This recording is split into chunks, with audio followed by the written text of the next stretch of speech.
हाँ, तो बच्चों हम देख रहे थे कि अपने मन को वश में करने के लिए क्या करना है। गीता में क्या कहा है उसके लिए? परम दृष्ट्वा निवर्तते। परम का अर्थ क्या होता है?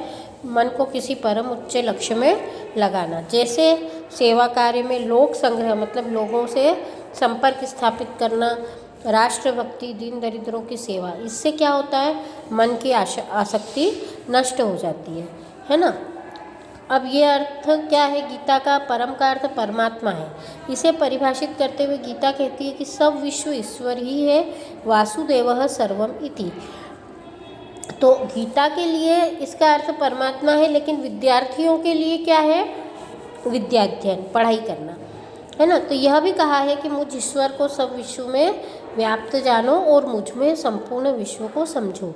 अर्थात ईश्वर और विश्व अभिन्न है, अतः सबके प्रति सेवा भाव रखो। यही मन की वासनाओं की शुद्धि का सूत्र गीता देती है। गीता हमको कितनी बड़ी बात कहती है, जिससे कि पूरे विश्व की उन्नति छुपी हुई है, जिसमें पूरे विश्व की उन्नति की जड़ है। जो वो क्या जड़ है कि मन को शांत करना, एकाग्र करना, ये बहुत ज़रूरी है आगे बढ़ने के लिए, कोई भी चीज़ पे फोकस करने के लिए, है ना। तो वो मन कब होगा फोकस, कब हम एकाग्र होंगे? जब हम मन को शुद्ध करेंगे। मन शुद्ध कब होगा?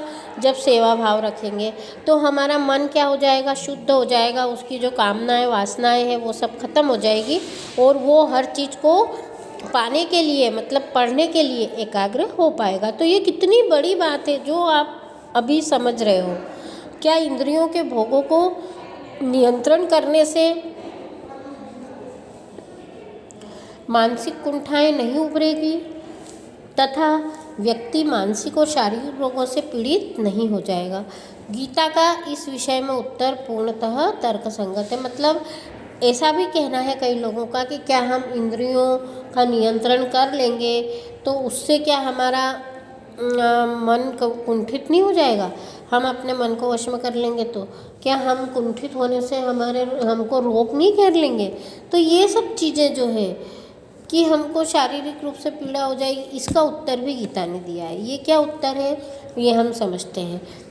यह सत्य कि जीवन के लिए इंद्रियों का विषय सेवन आवश्यक है, पर गीता ने बताया है कि इंद्रियों का विषय सेवन आसक्ति और द्वेष से किया गया नहीं होना चाहिए। मतलब इंद्रियों का विषय सेवन पर गीता प्रतिबंध नहीं लगाती। गीता ये नहीं कहती है कि तुम्हारा खाने भूख लगी है तो तुम भोजन मत करो, लेकिन उसमें हमको कोई चीज़ की आसक्ति नहीं होना कि हम दूसरों की चीज़ छीन के खा लें या दूसरा कोई खा रहा है तो उससे हमको द्वेष हो जाए, उस चीज़ से गीता को परहेज है। मतलब आसक्ति और द्वेष हमको नहीं करना है।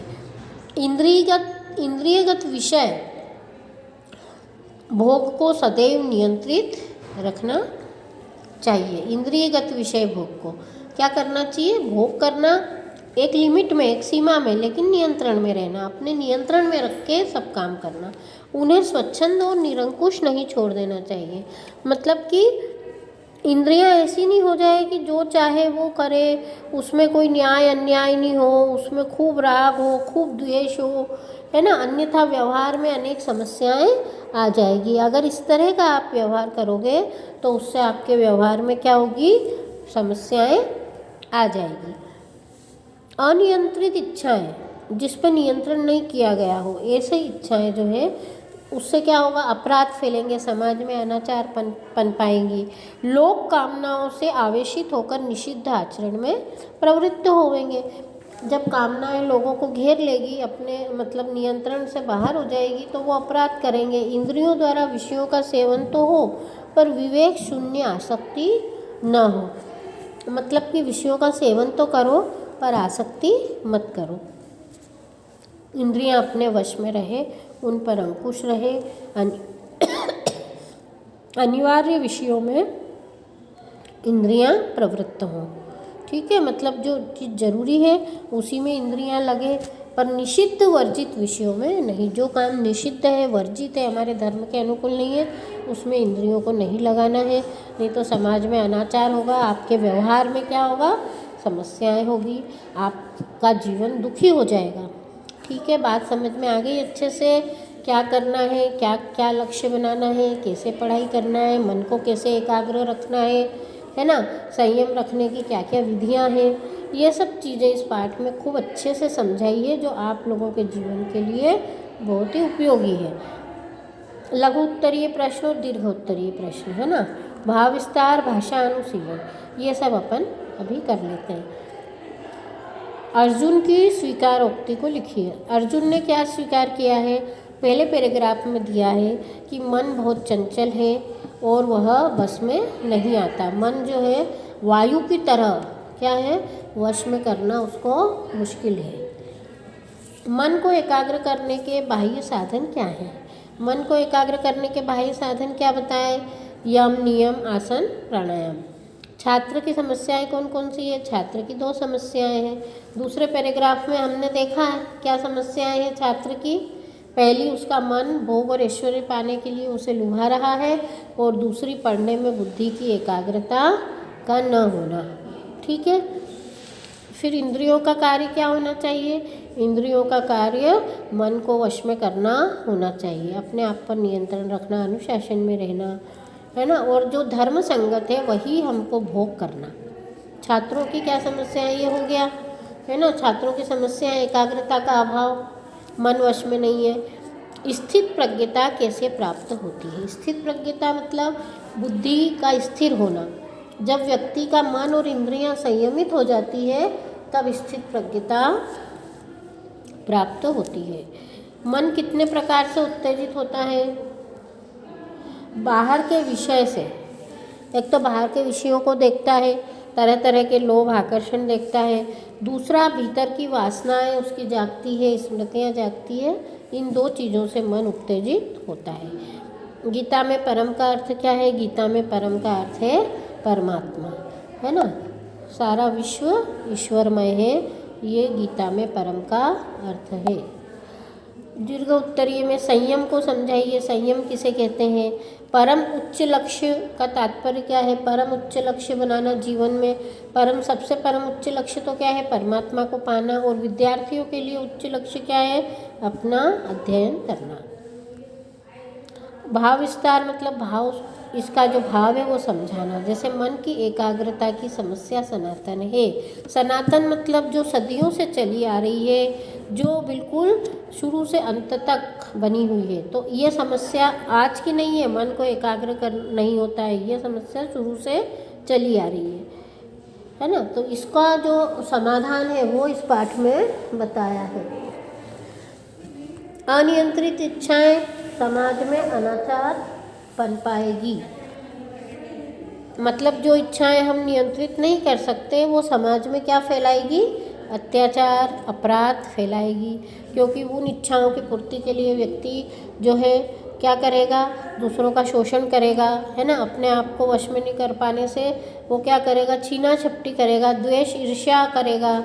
तो ये सब चीज़ें क्या होगी? समाज को भ्रष्ट करेगी। ठीक है, अब विलोम शब्द लिखिए। राग का विराग, अनाचार का दुराचार। फिर 2 पर्यायवाची शब्द लिखिए। चंचल का पर्यायवाची नटखट और गतिमान। कामनाएं का इच्छा वासना। निग्रह का संयम नियंत्रण। अब उपसर्ग पहचान कर लिखिए। विचलना, वि उपसर्ग, चलना प्लस चलना। निग्रह, नी उपसर्ग प्लस ग्रह। संतुष्ट, सम प्लस तुष्ट। और परिभाषित, परि प्लस भाषित। अब समास विग्रह करके नाम बताइए। समास विग्रह अशक्य, न शक्य इति अशक्य, जो संभव नहीं है, नए तत्पुरुष समास है। नए तत्पुरुष समास में अ लगाकर क्या बनाते हैं? विपरीतार्थी शब्द बनाते हैं। बहिर्मुख, बाहर किए हुए मुख वाला, है ना, ये बहिर्मुख कर्मधारय समास है। लोक संग्रह, लोगों का संग्रह, ये तत्पुरुष समास है। ठीक है, तो ये पाठ अपना कंप्लीट हो गया है। इसको समझकर, पढ़कर इसके प्रश्नोत्तर तैयार कर लो। अब अपना कोर्स समाप्त हो चुका है। आपकी बोर्ड की तैयारी अब आपको करना है। वीडियो बार बार देखो, सारे वीडियो देखो, उनका अर्थ समझो, 5 साल के पेपर छुड़ाओ और उसके बाद याद कर कर के वीडियो हमको भेजो। जैसे हम वीडियो आपको भेज रहे थे, अब आप हमको वीडियो भेजो और बताओ आपकी पढ़ाई कैसी चल रही है, वॉइस कॉल करो, है ना। और जो आप अपने स्कूल में आकर भी समस्याओं का समाधान कर सकते हो, ठीक है। और मैंने जो आपको संस्कार की बातें बताई है वो आप करो। सुबह जल्दी उठो, अपने हाथ देखो, धरती को स्पर्श करो, भगवान का स्मरण करो, जल्दी नहाकर योगा करो, भ्रामरी प्राणायाम करो। उससे आपकी बुद्धि एकाग्र होगी, मेमोरी पावर बढ़ेगा। सूर्य को अर्घ्य देने से आपकी बुद्धि बढ़ेगी। तुलसी का सेवन करो, तुलसी के 5 पत्ते रोज खाना है आपको, है ना। भगवान के आसन के सामने आसन पर बैठकर ओम का उच्चारण करना है, ठीक है। शशांक आसन करना है, ताड़ासन करना है, ये सारे प्रयोग करते रहो। जहाँ पढ़ने बैठते हो वो ईशान कोण में बैठो, मतलब पूर्व और उत्तर की दिशा में। सरस्वती की फ़ोटो या ओम की फ़ोटो सामने रखो। पहले 5 मिनट आप त्राटक करो। त्राटक करने की विधि मैंने आपको बताई है। त्राटक आप अपने अंगूठे से या दीपक की लो से कर सकते हो, या ओम के बीच को देख सकते हो। ओम को एक टक देखना, उससे एकाग्रता बढ़ेगी, है ना। भगवान का, गुरु का स्मरण करके पढ़ाई करो।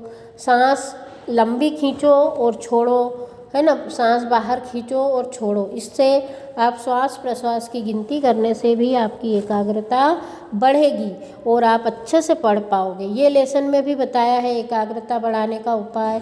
तो ये सारी चीज़ें आप करोगे तो आपको आगे बढ़ने से कोई नहीं रोक सकता। आपको फर्स्ट डिवीज़न नहीं लाना है, आपको 80% लाना है। हिंदी में मार्कशीट, बोर्ड की मार्कशीट जो होती है उसमें हिंदी के नंबर सबसे ऊपर होते हैं। अगर आप डिस्टिंक्शन लाते हो तो आपका बहुत अधिक इम्प्रेशन बढ़ जाएगा मार्कशीट में। आपको कहीं भी अच्छी जॉब मिल सकती है, आपको कहीं अच्छे कॉलेज में एडमिशन मिल सकता है। ये सारी बातों को ध्यान में रखते हुए हिंदी आप बहुत अच्छे से पढ़ो। मैं बार बार आपसे कह रही हूँ, हिंदी को आप इग्नोर मत करो, हिंदी सबसे अच्छे से पढ़ो, क्योंकि हिंदी आप बहुत जल्दी समझ जाओगे।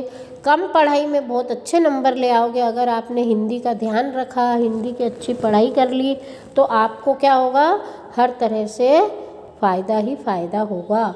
तो आप हिंदी को इग्नोर मत करो, ठीक है। मैं अब रख रही हूँ, कोई समस्या हो तो मुझसे